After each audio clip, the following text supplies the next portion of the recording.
Hey, we're the Massholes. We're on the West Coast. We're the West Coast.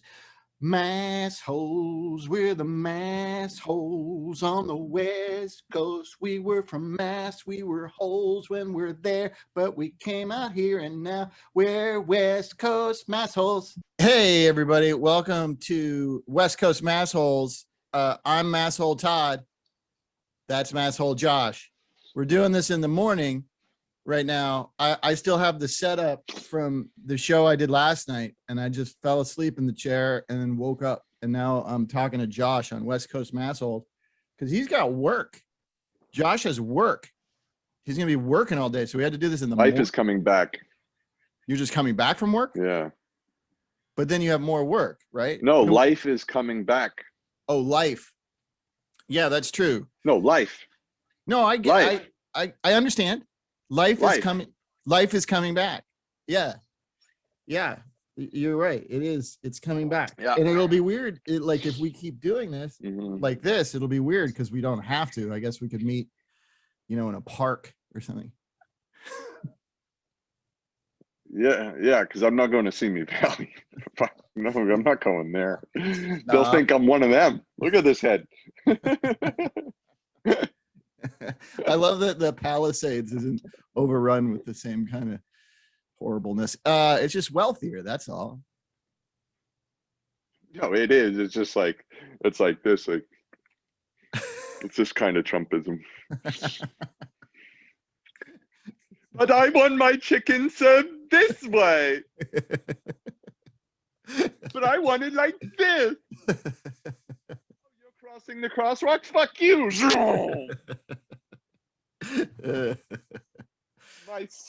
In my six-figure vehicle. Fuck you, human. You don't look like you make as much money as I do.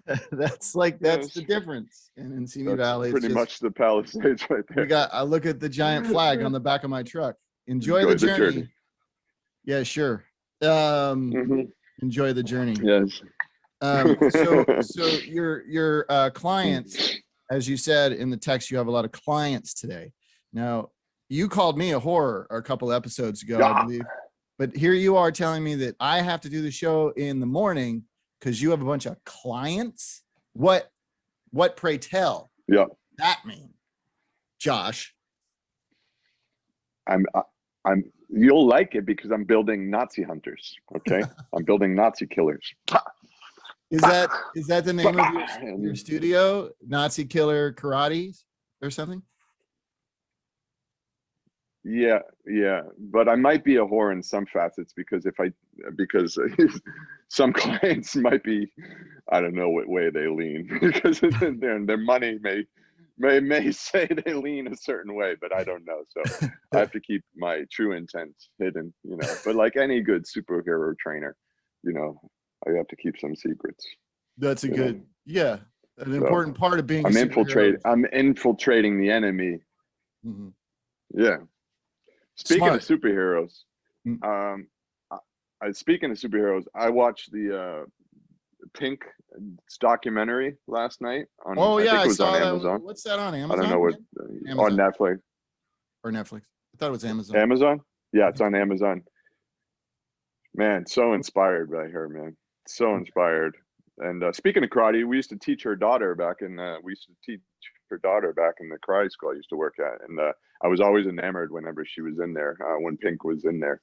But yeah, and I'm even more enamored by her now, just like what she does and her message. It was pretty inspiring, man. If you want to see a good documentary and just what I love is it wasn't some glamorous like, look at me, everybody. It was just this beautiful little insight into this tour she was on and how she has all the same fears and flaws as any other human, and how she's afraid that she's a bad mother, and and really just driven in her journey and her message, and how flawed her family life is. It's really cool, really good.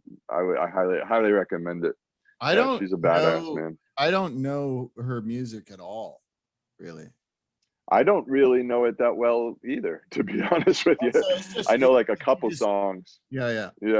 So it's the I story just think itself. like the story itself, the message she puts out, like, you know, of celebrating everybody's as an individual, as imperfect, you know, your imperfections, and anti-bullyism, and you know, celebrating love in all facets and forms, and just what she physically does. Like, she does this crazy acrobatic stuff that you could die doing, and she'll go out and she does in front of 80,000 people. And so that's what made me think of when I said superhero. Like, that woman looks like a superhero when she's doing this stuff, and she's actually doing it. So it's pretty rad. It's really cool. That is Yeah. cool. So I may yeah, watch again, that. it's like, I'm not a Pink fan. I don't think I don't know if I could. Yeah, I recommend it, and I'd have your son and your wife cuddle up. It's pretty inspirational, Okay. I think, for anybody. I don't know if they'll want to watch Mhm. it. They don't really tend to want to watch documentaries or dramas with me. They only like to watch you know, horror films and Jason Statham films. That's pretty much it. That's all they like. Jason Statham. That's awesome. I've got a good. I'm stealing this from somebody, but I got a good Jason Statham joke. It was, you know, Jason Statham was trying to get out of action films and go into drama. So he was going in to do this, like, this romantic comedy. So they put him in the scene with this, you know, fellow actress, and it's this really emotional scene, and he's like, oh, I love you. And then the director's like, great, Jason, great. I just want to, like, really feel your love. He's like, all right. I fucking love you.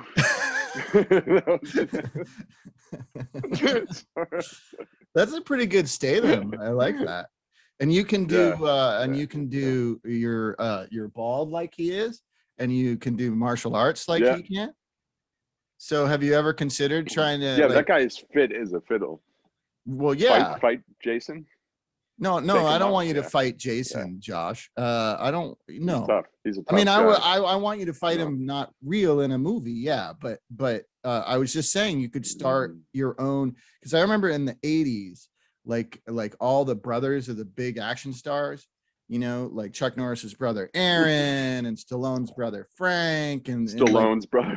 Yeah, all those guys had brothers, and they would be in these like lower budget straight to video action movies. In fact, I remember one that had like all of their names on the poster. It was like in the like Stallone was really big, and Norris was really big, and all the names were really big, and then the first name was really small above it, so you had to really wait, Frank Stallone. So I met Frank before. He's a character. He's a character. I worked with. Change your last name to Statham, Josh. There you go. Josh Statham, and then and just talk like this. Yeah, and then call Cynthia Rothrock and ask her how the hell she gets movies produced all the time, and you do it. That's such a great name drop right there. So only 80s 90s nerds know who Cynthia Rothrock is. I love that. That's so good.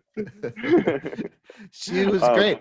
My kid, when he took Taekwondo in San Fernando Valley, she came to the studio one time. So I didn't really meet her, but I saw her. Oh, that's cool. I was like, holy shit, that's Cynthia Rothrock. Wow. I ran into Billy Blanks in a mall in the Valley one time. I was like, Bill, because he used to fight in tournaments in the East Coast. He used to fight my sensei and stuff, and yeah, he was cool. Billy Blanks. Yeah. He did a couple movies, Bill. Yeah. And he went Taibo. Yeah. Taibo. Yeah. Taibo. That's the way to go. Yeah. He didn't do nearly as many movies as that Cynthia Rothrock, though.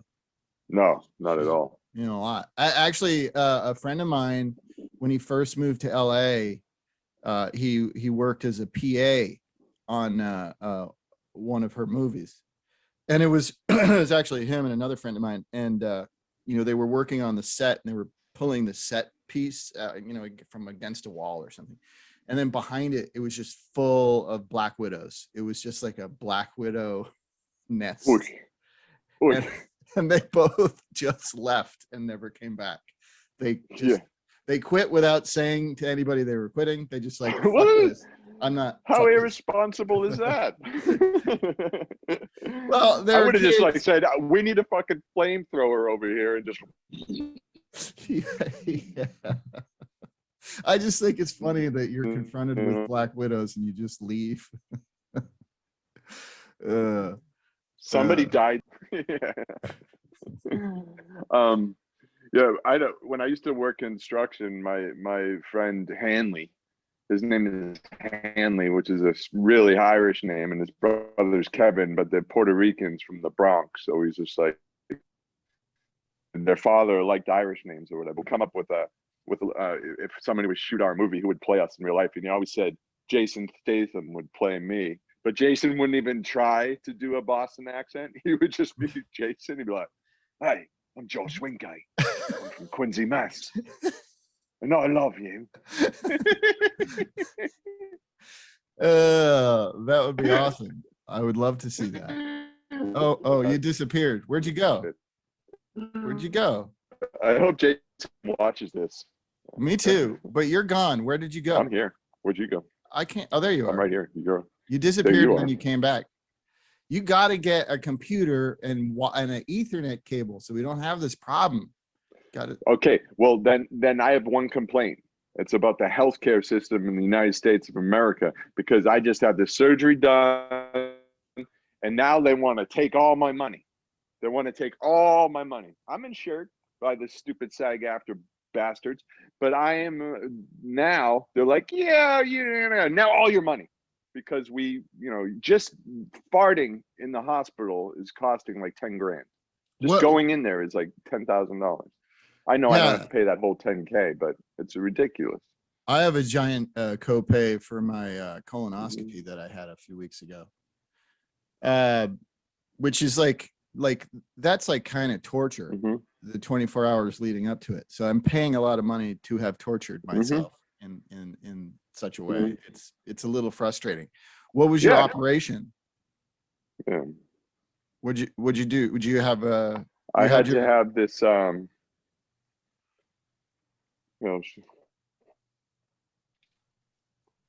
you see my scar? See that? Oh yeah. What is that? Yeah, that was so I had a which I'm gonna butcher the name, but it was like a schwaroma. It was a nerve bundle tumor, a benign tumor, but it was like something was in there for years, and then it just started getting really bothersome. Anytime I hit it, it would send nerve pain down my leg, and so now I have weird peripheral nerve pain. So like, if I just like lightly brush my skin down by my knee, it feels like someone's taking a lighter to it. So the nerve reaction to the insult is not logical. It's not, it's not reasonable. Right. Because there's actually no injury being done, but it just like my nerves are like, ah. So it's getting better. It's getting better, but yeah. I mean, I'm glad that thing is out of there, because it was like this lump that like, even when I wear my jeans and I sit down, you'd see like a little knuckle. Oh, really? Wow. Yeah, and then, my wife is very abusive and she likes to smack me. So when she would smack it, yeah, and I would scream in agony, and then she'd say, "Oh, I'm sorry," and then you guys have a strange. She's not really. No, she's not really abusive. She's the best thing ever. She's growing a human, man. She's growing a human, and it's my daughter in there. Maybe that's what your nerve bundle was. It was like a sympathy growth. Maybe, but I think it started like 20 years ago. I think I know the injury. It was in ice hockey, and I got leveled. Like, you ever see those helicopter checks where you get leveled and you spin like 3 times? Oh yeah. It's usually from a hip check. It caught my quadricep, and I was like, definitely did some damage to that quadricep. And then I went and fought in a karate tournament the next day. So we like taped my leg up. But so you made it worse. Probably, yeah, because the big misnomer is that being an athlete is healthy. I mean, yes, and no. Like, my father played professional football. He lived with like a fractured spine for like 20, 30 years before he knew it was fractured. Can't feel his toes. So it's just like, this is like, oh, I was an athlete. I'm healthy. I'm strong. Ice hockey. You know how many freaking concussions I had? Me neither. I do not know. They didn't have concussion protocol back I didn't then. play sports in high school, but I managed to still get a concussion in junior high school playing volleyball in a gymnasium. Yeah, that makes sense. Yeah. But it was normal as a hockey player or a football player to have a headache that lasted 2-3 weeks. You were just normal. Oh yeah, just got your bell rung. Get back in there. Boom. Well, yeah, I was hearing a story on the news, on the BBC podcast news, and they were talking about the Olympics, in Tokyo coming up, and before the pandemic even started, they were already debating, and there was a great amount of controversy about athletes in that environment, because Tokyo is polluted and hot and humid, and it's really bad for athletes. So it's one of those things where, and like they're talking, and it's common in situations like that for athletes to have heat stroke and just pass out. And it's like, well, that doesn't sound healthy at all. Well, wasn't the Olympics in China, wasn't there like a blanket of pollution over this? Yeah. It's not even like just like we get the haze in LA, which is like obviously not that good, but in China it's like it's like a literal blanket. You could stick a finger in it and it would have texture. Oh, and to run in that, Jesus. Oh yeah, no. Any type of I don't want that. I'm just gonna hashtag cancel the Olympics. Cancel them. Actually, a lot of people in Japan think they should. They think it's ridiculous that they're having the Olympics. I mean, it's like also because of the pandemic. It's like they're like, it's too fucking soon to have all these assholes come to our country, and and then maybe they're like, oh well, maybe there won't be spectators, and everybody's like, well, what the hell's the point? There's George Takei telling us to shut the fuck up. Sorry, I'm Jason Statham. Shut up. You guys are fucking fun, but you're done. Fuck you, Nazis. Fuck you, Nazis. Jason Statham says, fuck you, Nazis. No, he says, fuck you, Nazis. He never raises his voice past this level. You should know that. Fuck you, Nazis. I don't ever yell. This is Jason Statham mad. This is Jason Statham happy. This is Jason Statham telling him, I love you. That's why he's a movie star. He's so easy to edit around. He's easy to edit. There's no continuity problems with his expression. All right, Jason, we're gonna do a series. We're gonna do a series here, Jason. I want you to say "fuck you, Nazis." Fuck you, Nazis. Fuck you, Nazis. Fuck you, Nazis. Oh, you mixed it up a little, Nazi. Yeah, a little bit, but it was never a level train. All right, that's it. We'll see you next time on West Coast Massholes. This has been a Blursh production. Blur.